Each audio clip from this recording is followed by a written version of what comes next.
아모림의 축구가 맨유의 자리를 잡고 있습니다. FA컵에서 탈락했으나 정규 시간만 따지면 1대1 무승부였고 유로파리그 8강 진출에 성공했으며 최근 두 경기는 연속 3점 차 대승을 거두므로 팬들이 원하는 경기력을 찾아가는 중이라 생각합니다. 그럼에도 불구하고 리그 연승 기록이 없는 점, 남은 리그 일정 중 맨시티와 브렌트포드를 제외한 모든 팀들이 전반기에 맨유를 상대로 이기거나 비겼던 팀이기에 맨유는 드디어 제대로 된 시험대 앞에 섰다고 할 수 있습니다. 하지만 남은 일정은 남은 일정이고 지금까지 드러났던 문제들만 가지고도 현재 스쿼드의 문제점과 앞으로 보강해야 할 포지션에 대해서 충분히 짚어볼 수 있다고 생각합니다. 안녕하세요, 끄덕찬입니다. 오늘은 맨유의 스쿼드에 대해서 말해보고 어떤 식으로 보강할 수 있을지에 대해 나누고자 합니다. 끝까지 시청해주시면 감사하겠습니다. 먼저 최전방 공격수 포지션에 대해 말씀드리고 싶은데 현재 맨유의 스트라이커 포지션 선수들은 호일룬, 지르크지, 치도 오비 마틴이 있습니다. 먼저 최근 긴 무득점 기간을 깨버리고 득점에 성공한 호일룬입니다. 아모림은 지르크지처럼 처진 공격수 느낌이 아니라 호일룬같이 포처 유형의 공격수를 선호합니다. 그러나 정작 포처 유형이라던 호일룬은 39경기 8득점 2도움이라는 처참한 성적표를 기록하고 있습니다. 최근 소시에다드전과 레스터전 국가대표로 득점을 올리며 어느 정도 자신감을 회복한 모습이지만 남은 일정 동안 이와 같은 모습을 보여줄지는 미지수입니다. 두 번째로 지르크지입니다. 적당한 비교가 될지는 모르겠지만 레반도프스키 같은 유형보다 케인 같은 유형입니다. 말하고도 어이가 없지만 어쨌든 말씀드리고 싶은 부분은 전형적인 골게터라기보다 처진 위치에서 주변을 활용하는 공격형 미드필더에 조금 더 가까운 유형입니다. 또한 본인의 주변을 잘 활용한다는 것은 주변 동료들의 영향을 많이 받는다고도 할 수 있습니다. 최근 맨유 선수들의 전체적인 폼이 회복되며 지르크지의 영향력이 빛을 발하는 느낌입니다. 제가 보기에 가진 툴 자체는 지르크지가 더 많지만 최근 호일룬의 폼이 올라오고 있으니 남은 일정 동안에 합을 봐야 할 것 같습니다. 치도 오비의 경우에는 1군 데이터가 너무 적고 지금 판단하기에 시기상조라 생각하여 넘기도록 하겠습니다. 맨체스터 유나이티드의 공격진의 문제를 알아보려면 먼저 다른 팀의 데이터를 봐야 합니다. 기준은 이번 시즌 프리미어리그에서 발생한 득점 수치입니다. 다른 팀의 득점에 비해 심각하게 저조한 득점 양상입니다. 득점 수치가 이러한 점에는 여러 이유가 있겠지만 어쨌든 공격수의 최종 목표는 득점을 올리는 것입니다. 이들의 남은 시즌 경기력과는 상관없이 맨유는 다른 공격수의 영입이 필수적인 상황입니다. 영입을 한다면 빠르고 득점에 집중할 수 있는 유형일 텐데 이는 지르크지가 폼이 더 좋음에도 호일룬을 고집하는 아모림의 선수 기용에서 알 수 있는 부분입니다. 예상되는 후보로는 요케레스, 세슈코, 오시멘이 대표적이지만 맨유 말고도 많은 팀이 노리는 상황입니다. 그 외에 두 시즌 연속으로 두 자릿수 득점을 기록하고 있는 울브스의 마테우스 쿠냐, 영계보다 마무리에 집중하는 유형의 공격수인 입스위치 타운의 리암 델랍이 후보가 될 수 있습니다. 그러나 호일룬이 폼을 어느 정도 회복한다면 데뷔 시즌에 두 자릿수 득점을 했기 때문에 작년 호일룬의 득점력과 별 차이가 나지 않는 델랍을 영입하는 것은 스킨만 바꿔 끼는 효과만 날 수도 있습니다. 맨체스터 유나이티드가 어떻게든 유로파 리그에서 우승해 챔피언스리그 참가 티켓을 따내서 요케레스를 데려오는 데 집중해야 된다는 것이 제 생각이지만 레알 마드리드, 바르셀로나 같은 챔스 우승권 팀이 관심을 보인다면 영입 경쟁이 훨씬 치열해질 것입니다. 그러니 다른 대안도 확실히 생각해 두어야 합니다.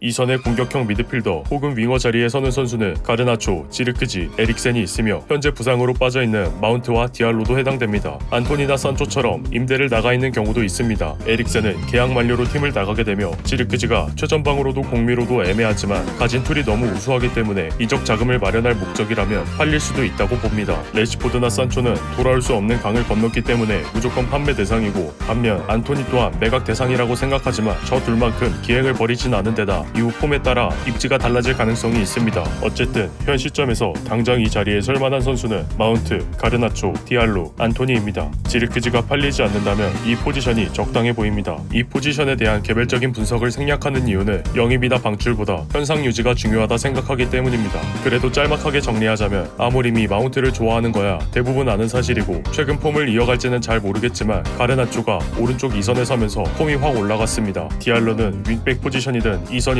잘하기 때문에 논외로 두는 게 맞습니다. 또한 안토니가 시즌이 끝나면 다시 합류하게 되는데 라리가에서 폼을 어느 정도 끌어올린 상태이기 때문에 복귀 이후에 활약을 기대해 볼 수 있다는 것입니다. 현재 상태로도 크게 나쁠 것이 없기 때문에 분석이 의미가 없다 생각한 것입니다. 다 갈아엎고 새로 시작해야 한다면 무엇이 문제인지 처음부터 하나하나 짚었을 테니 말입니다. 맨유가 지금 가장 원하는 것은 득점력, 2선이 아니라 최전방 자원입니다. 하지만 레알, 바르셀로나, 아스날 등의 팀들이 똑같이 최전방 자원을 노리고 있는 상황이고 있고 저 팀들에 비해 상대적으로 경쟁력이 부족한 맨유는 영입을 위해 타 포지션 대비 상대적으로 많은 금액을 최전방에 집중할 가능성이 높습니다. 그렇다면 상대적으로 후순위인 공미 포지션에 큰 지출을 할 수 없게 될 가능성이 있습니다. 저는 이선 영입에 대해 크게 필요성을 느끼지 못하는 입장입니다. 최근 이강인 선수와 맨유의 링크가 잠깐 떴던 걸로 알고 있는데 600억 언저리의 금액이라면 잘 데려왔다는 평가까지는 하겠지만 현재 맨유에 꼭 필요한지는 잘 모르겠습니다.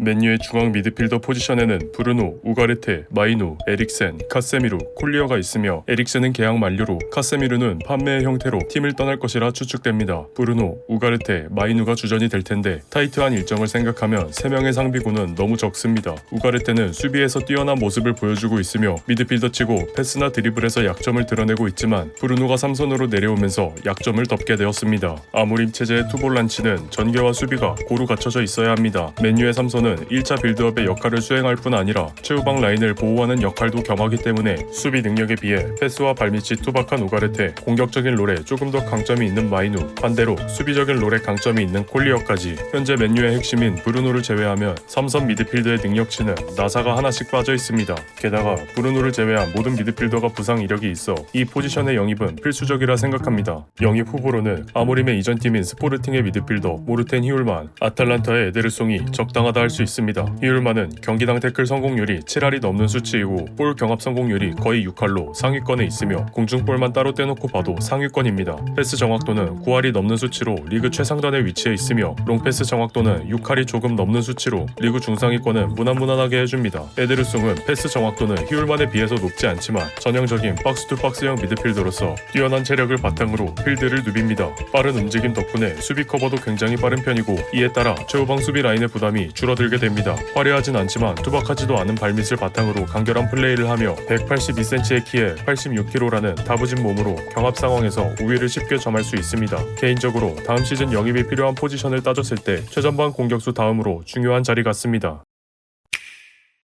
정리가 필요해 보이는 맨유의 센터백은 더리우트, 리산마, 요로, 헤븐, 맥과이어, 린델로프가 있으며 마즈라이가 측면 스토퍼로서 간간히 서기도 합니다. 린델로프는 자유계약으로 나가게 되고 맥과이어는 무조건 매각해야 한다는 입장입니다. 다음 시즌까지가 계약 만료 기간인데 자유계약까지 1년이 남은 지금이 이적 자금 마련을 위한 매각의 마지막 기회입니다. 이번 시즌 수비진의 줄부상 때문에 맥과이어에게 선발 기회가 많이 주어졌지만 이외로 선방하는 모습을 많이 보여주었습니다. 다만 맥과이어는 롱볼 축구에 특화되어 있는 선수고 거구의 센터백인 것을 감안해도 발밑이 나쁜 편에 속하는데 최후방부터 체계적으로 빌드업을 시도하는 아모림의 축구와는 어울리지 않는다고 생각합니다. 더리우트는 아약스부터 미넨까지 보여줬던 폼에 비하면 맨유에 와서 화력도가 부진하다고 볼 수 있지만 팀 상황이 워낙 좋지 않기도 했고 이번 시즌 데려온 선수이니 당장 팔 것 같지도 않습니다. 발밑이 유리하진 않지만 패스가 나쁘지 않고 공을 운반할 정도의 드리블 실력은 갖추었기 때문에 간헐적으로 직접 공을 물고 빌드업을 하기도 합니다. 수비와 패스, 빌드업 능력을 고루 갖춘 더리우트의 능력은 아모림 볼의 핵심이 되기에 충분한 기량이며 보여준 고점이 있으니 이후의 활약을 기대해도 좋을 듯합니다. 요로와 마즈라위는 오른쪽 스토퍼로 출전했고 마즈라위는 따로 말할 필요가 없을 만큼 유일한 미들맨이었습니다.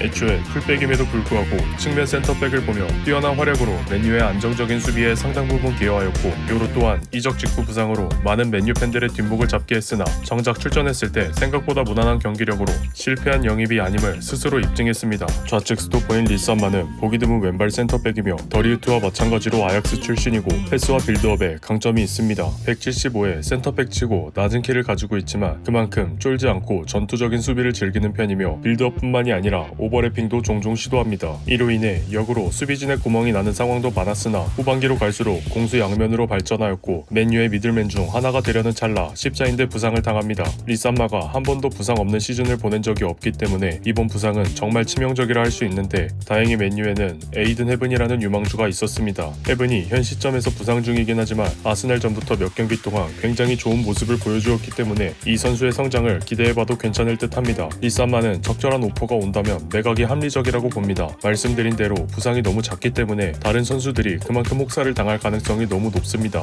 부상이 작고 신장이 작은 센터백을 원하는 팀이 있을지는 의문이지만 어쨌든 리산마를 매각하게 된다면 다른 주전급 왼발 센터백을 영입해야 하는데 레버쿠젠의 인카피에 스포르팅의 이나시우 정도면 왼쪽 스토퍼의 영입 후보로 놓기 적당하다 생각합니다. 이 자리도 영입이나 정리보다 현상 유지가 필요해 보입니다. 맨유의 윙백 포지션의 선수들은 도르구, 달로, 마즈라위, 루크쇼, 디알로, 아마스가 있으며 먼저 좌측 윙백 자리를 먼저 보자면 루크쇼의 경우에는 부상이 너무 작기 때문에 많은 활동량을 요구하는 윙백 자리보다 오히려 왼쪽 스토퍼의 교체 요원이 더 어울려 보입니다. 적절한 오퍼가 온다면 최우선 매각 대상 중 한 명이라고 생각합니다. 도르구와 아마스 둘 다 공격적인 움직임의 강점이 있는 것으로 보이지만 아마스의 경우 남은 시즌의 활약을 토대로 조금의 판단이 더 필요해 보입니다.